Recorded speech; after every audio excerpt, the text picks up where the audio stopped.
श्री कृष्ण, प्यारे कन्हैया, जिन्होंने इसी पावन धरा पर अनगिनत मनोहर लीलाएं रची। इसी वृंदावन से बहती थी पवित्र यमुना, सबकी जीवनदायिनी। पर अब उसका निर्मल जल काला पड़ रहा था और हर लहर में तैरने लगा था मृत्यु का भय। जो नदी कभी जीवन देती थी, अब प्राण लेने लगी थी।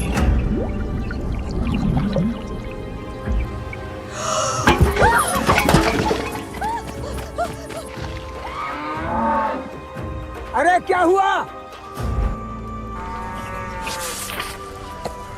गांव की सभी गौशालाओं तक चारा पहुंच गया? जी मुखिया जी, बस यमुना पार की 2 गौशालाएं बाकी हैं। उन तक आज ही चारा पहुंचाओ और दूध मक्खन का पूरा हिसाब संध्या तक मुझे देना।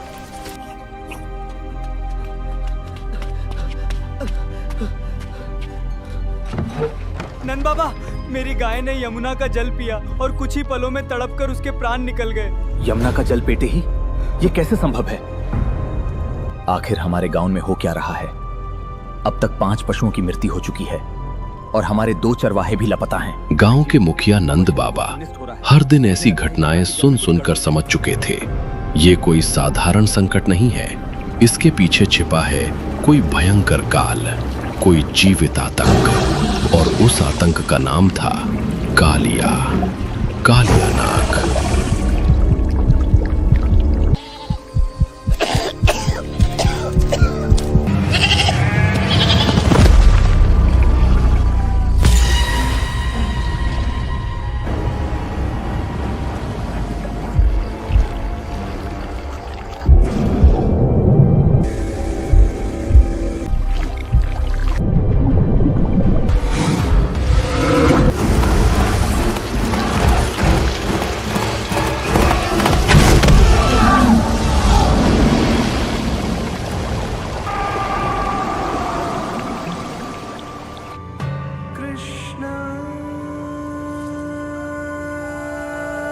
बहुत हुआ कालिया, अब तुम्हारे अत्याचार का अंत और इस लीला को समाप्त करने का समय आ गया है।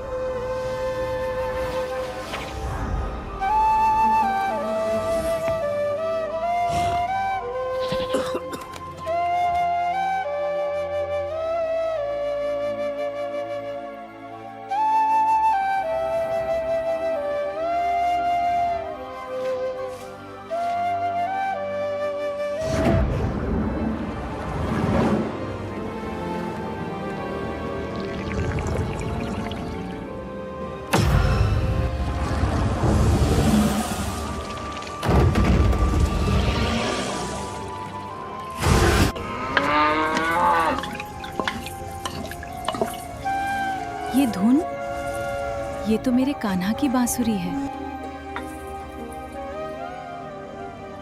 पर मैया, ये आवाज तो यमुना की ओर से आ रही है। यमुना?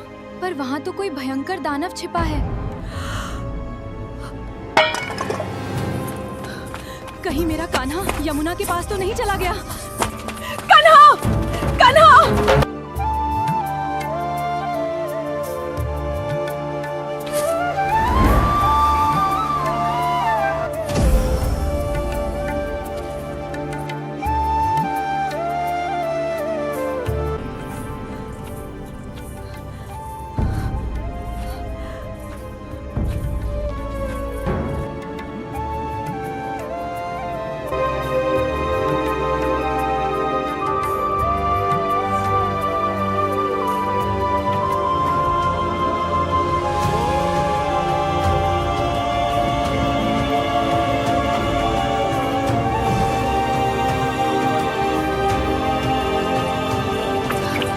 क्या हुआ? आप सब इतनी घबराती हुई कहाँ जा रही हैं? कान्हा की बांसुरी यमुना की ओर से सुनाई दे रही है। हमें डर है कि वो वहीं चला गया है। सब लोग जल्दी चलो, कान्हा यमुना की ओर गया है। कौन मुझे ललकार रहा है?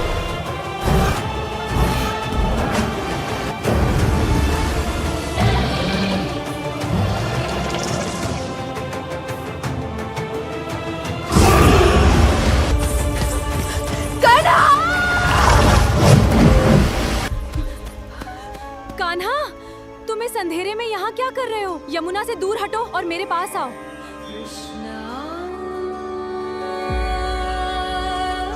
कान्हा, उस जल के पास मत रहो। कहते हैं यमुना में कोई भयंकर दानव छिपा है। कान्हा, तुरंत पीछे हटो, हम तुम्हें लेने आए। ये स्थान सुरक्षित नहीं है।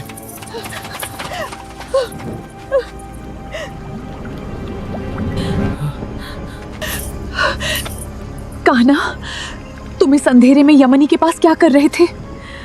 कुछ नहीं मैया, मैं तो कलिया नाग को बुलाने आया था। इस भयंकर दैत्य का नाम तो लोगों ने अब तक केवल ऋषि मुनियों के मुख से सुना था, परंतु आज जब यही नाम एक नन्हे से बालक कृष्ण के मुख से निकला तो सब चौंक पड़े। कोई इसे गंभीरता से न ले सका। सब कन्हैया को एक अबोध भोला बालक समझकर मन ही मन मुस्कुरा दिए, परंतु किसी को ये आभास न था कि कल ये नन्हा कृष्ण जो लीला दिखाने वाला है वो कोई साधारण खेल नहीं होगा, क्योंकि ये नन्हा कान्हा कोई और नहीं, स्वयं साक्षात नारायण ही है। वही नारायण जिसके चरणों में काल भी नतमस्तक हो जाता है। चलो, अंधेरा बढ़ रहा है, हमें जल्दी गांव पहुंचना चाहिए।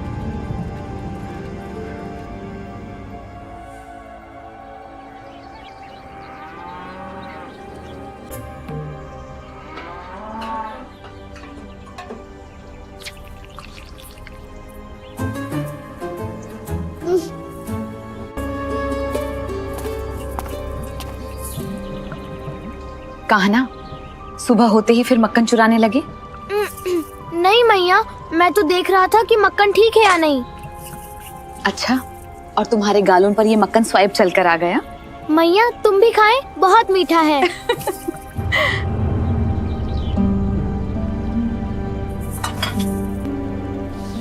कान्हा, आज अपने मित्रों के साथ ही रहना और यमुना के उस कुंड के पास बिल्कुल मत जाना। पर मैया, अगर कलिया मुझे बुलाए तो? ना तुम कलिया को बुलाओगे ना उसकी बात सुनोगे, सीधे गैया चराकर घर लौटेंगे। ठीक है मैया, मैं कलिया के पास नहीं जाऊंगा, लेकिन अगर वो सबको परेशान करेगा तो उसे समझाने कोई तो जाएगा ना। कान्हा, कल रात तुमने सबको बहुत डरा दिया। यमुना का वो कुंड सुरक्षित नहीं है, आज तुम उसके पास बिल्कुल नहीं जाएंगे। अपने मित्रों के साथ ही रहना और सीधे गैया चराकर घर लौट आना। पर बाबा, अगर कालिया किसी गाय को परेशान करे तो क्या मैं उसे मना भी नहीं कर सकता? नहीं, उससे समझाने का काम तुम्हारा नहीं है, तुम अभी बहुत छोटे हो। अब कृष्ण निकल पड़े हैं अपने बड़े भाई बलराम और अपने प्यारे सखाओं के संग उस लीला को रचने जिसे विधाता ने कई 100 वर्ष पहले ही लिख दिया था।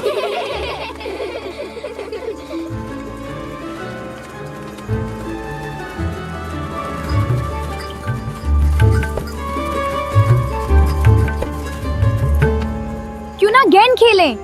देखते हैं आज कौन सबसे दूर निशाना लगा सकता है।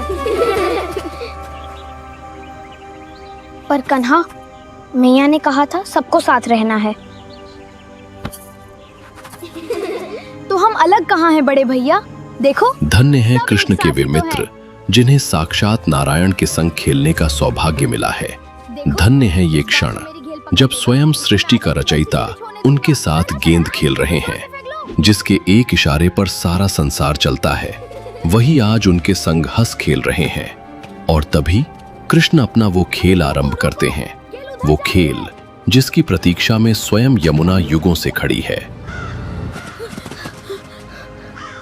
कान्हा, आगे मत जाओ, ये वही जगह है, कालिया का कुंड।